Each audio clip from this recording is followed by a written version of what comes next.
आखिर समुद्र में इतना सारा नमक कहाँ से आता है? क्या है इसके पीछे का रहस्य? एक ऐसा ट्रेन ड्राइवर जो टॉयलेट करने के लिए चलती ट्रेन को छोड़कर चला गया आगे, जो हुआ जानकर आपकी हंसी छूट जाएगी। और कैसे सबकी नजरों के सामने चोरों ने एक हवाई जहाज को गायब कर दिया, और रोल्स रॉयस कार का एक ऐसा रहस्य जो आपका दिमाग हिला कर रख देगा। ऐसे ही इंटरेस्टिंग फैक्ट्स जानने के लिए बने रहिए वीडियो के आखिर तक। नंबर 1, समुद्र से नमक आता है और ये सभी जानते हैं, और समुद्र से बहुत ज्यादा मात्रा में नमक को निकाला भी जाता है। पर क्या आपने कभी सोचा है कि समुद्र में इतना सारा नमक आया कहां से? आइए जानते हैं। असल में समुद्र में हमेशा से इतना नमक नहीं था। समुद्र में नमक नदियों से आता है। नदियों के पानी में कुछ मात्रा में नमक होता है, लेकिन जब ये नदियों का पानी समुद्र में पहुंचता है तो वो नमक भी इस समुद्र में पहुंच जाता है। और ऐसे ही लाखों सालों की प्रक्रिया से समुद्र में ढेर सारा नमक इकट्ठा हो चुका है। इसीलिए समुद्र में इतना सारा नमक होता है, और इसी नमक की वजह से समुद्र का पानी भी खारा होता है। नदियों में पाए जाने वाले पानी में नमक के साथ कई और मिनरल्स पाए जाते हैं जो सीधे समुद्र में पहुंचते हैं, और लाखों सालों से ये मिनरल्स समुद्र में जमा होते जा रहे हैं। नंबर 2, अगर आप किसी ट्रेन में रोजाना सफर करते हैं और आपको पता है कि वो ट्रेन रोजाना आने वाले स्टेशन पर केवल 10 मिनट रुकती है, लेकिन आज वही ट्रेन उस स्टेशन पर लगभग 2 घंटे तक रुके, तो आप क्या करेंगे? ऐसा ही हुआ था कुछ समय पहले, जब पटना से मुगलसराय जाने वाली ट्रेन बक्सर स्टेशन पर आकर रुकी। लेकिन जब काफी देर हो गई तो उस ट्रेन को सिग्नल दिया गया कि अब इस ट्रेन को रवाना किया जाए, लेकिन ट्रेन से कोई जवाब नहीं आया। देखते ही देखते उस ट्रेन को लगभग 2 घंटे बीत गए, और वो ट्रेन वहीं पर खड़ी थी, जिसे देखकर उस ट्रेन को बहुत सिग्नल भेजे गए, क्योंकि सभी यात्री हंगामा मचाने लगे। और जब ट्रेन के पास लोगों ने आकर देखा तो सभी के होश उड़ गए, क्योंकि उस ट्रेन में ड्राइवर था ही नहीं, और ये ड्राइवर अचानक से कहीं गायब हो गया। काफी देर तक उस ड्राइवर को ढूंढा गया, लेकिन वो नहीं मिला। लगभग 2 घंटे बाद जब वो ड्राइवर आया तो उससे ऊंची आवाज में बात की गई, लेकिन ट्रेन के ड्राइवर ने भी उन लोगों को गुस्से से ही जवाब दिया, और उसने कहा कि ट्रेन में कोई टॉयलेट की सुविधा नहीं है, और मैं खाना खाने और टॉयलेट करने गया था, क्योंकि मुझे सफर के दौरान घंटों तक टॉयलेट को रोकना पड़ता है। नंबर 3, अक्सर बहुत सारी चोरियों की खबर आप सुनते रहते होंगे, जिसमें किसी की गाड़ी चोरी हो जाती है तो किसी की ज्वेलरी चोरी हो जाती है। लेकिन क्या आपने कभी एक ऐसी खबर सुनी है जिसमें एक पूरा का पूरा एयरप्लेन चोरी हो गया, वो भी सभी लोगों के सामने? जी हाँ दोस्तों, ये बात बिल्कुल सच है। जब 2003 में एक पायलट और इंजीनियर बोइंग 727 प्लेन को चेक कर रहे थे, तभी ये दोनों लोग उस प्लेन में बैठ गए और स्टार्ट करके उसको उड़ा कर ले गए। ये प्लेन इतनी स्पीड से उड़ रही थी कि रडार का भी इस प्लेन से कंट्रोल टूट गया। कुछ लोग उस एयरपोर्ट पर खड़े थे, लेकिन वो लोग कुछ नहीं कर सके।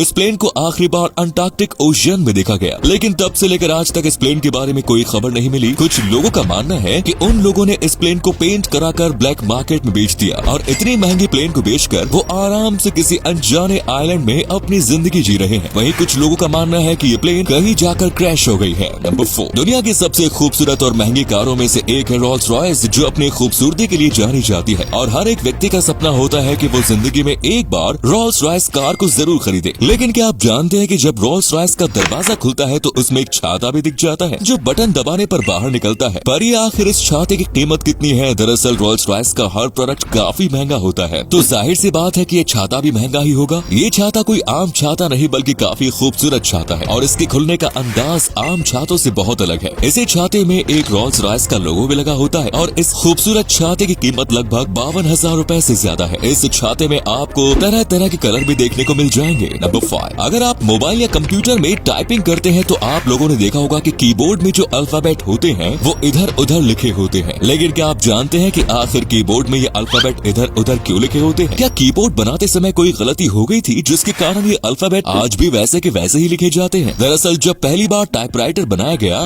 तो ये सारे अल्फाबेट ABCD सीक्वेंस में ही थे, लेकिन जब कीबोर्ड के अल्फाबेट का ज्यादा इस्तेमाल होता था तो टाइपराइटर अंदर से पूरा जाम हो जाता था, जिससे लोगों को बहुत दिक्कत आती थी। और बाद में इसी प्रॉब्लम को दूर करने के लिए एक सोल्यूशन निकाला गया, और जो अल्फाबेट ज्यादा इस्तेमाल किए जाते थे उस अल्फाबेट को बड़ी उंगलियों के पास लगा दिया गया, और बाकी अल्फाबेट को नीचे की ओर रख दिया गया। और इस आइडिया से टाइपराइटर जाम होना बंद हो गया, और तब से लेकर आज तक वही तरीका मॉडर्न टाइपराइटर में भी आता है। नंबर 6, जब भी पानी बरसता है तो आप लोगों ने बिजली की आवाज तो जरूर सुनी होगी, जो काफी भयानक होती है। लेकिन क्या आपको पता है कि बिजली की तो कोई अपनी आवाज होती ही नहीं, तो फिर ये आवाज आती कहाँ से है? चलिए जानते हैं। दरअसल जब बिजली चमकती है तो इसका टेम्परेचर 25,000 डिग्री सेल्सियस होता है, और यही गर्मी पानी के पार्टिकल और हवा के पार्टिकल को बहुत ही ज्यादा गर्म कर देती है, जिससे ये सभी पार्टिकल एक वेव के रूप में बन जाते हैं, और ये वेव बहुत ही तेजी से एक दूसरे से दूर जाने लगते हैं, और फिर यही वेव सभी के कानों में जाकर टकराते हैं, जिसके कारण बिजली की आवाज हम लोगों को सुनाई देती है। और कभी कभी तो ये तरंग कांच के शीशे से भी टकराती है, जिसके कारण कांच से बने शीशे टूट जाते हैं। नंबर 7, रूस और यूक्रेन की लड़ाई से बहुत सारे बेकसूर यूक्रेनियन लोगों की जान जा गई थी, जिससे पूरी दुनिया रूस के खिलाफ हो गई। लेकिन अगर हम आपसे कहें कि इस लड़ाई से अब रूस की खुद की सेना भी रूस के खिलाफ हो गई, तो आप क्या कहेंगे? जी हाँ दोस्तों, जिसके दम पर रूस यूक्रेन पर लगातार हमला कर रहा था, अब वही सेना रूस के खिलाफ हो गई। दरअसल कुछ समय पहले रूसी सेना को यूक्रेन पर हमला करने के लिए भेजा गया था, लेकिन ये जवान यूक्रेन पर हमला कर ही नहीं रहे थे। काफी देर बीत जाने के बाद जब कुछ ऑफिसर्स को इन पर शक हुआ